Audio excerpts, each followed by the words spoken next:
I think, the artificial intimacy is obviously a big concern.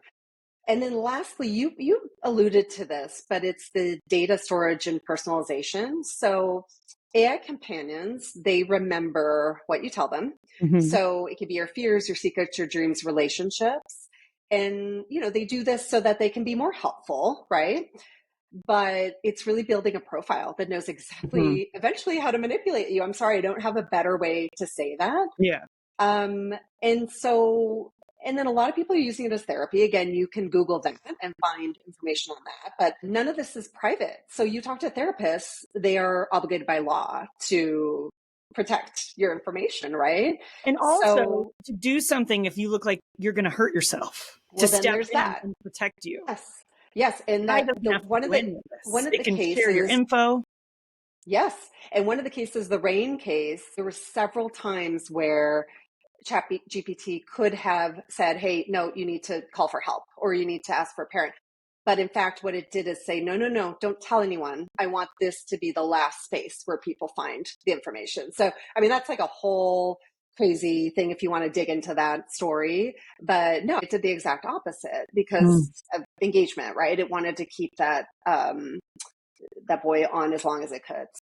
So yeah, it's not private. It's not protected by law. Companies can use, sell, train other AIs on your most intimate conversations. So there's no laws really against them doing this. Mm-hmm. And then eventually, so this reminds me, I've been wanting to say this to somebody, and you're the first one to hear Or it. somebody. So first one, this just in, this is hot.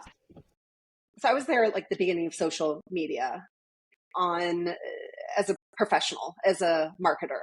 So this was back I started my agency in 2005. Social media came along. I mean, it was there, but it really came along in 2007.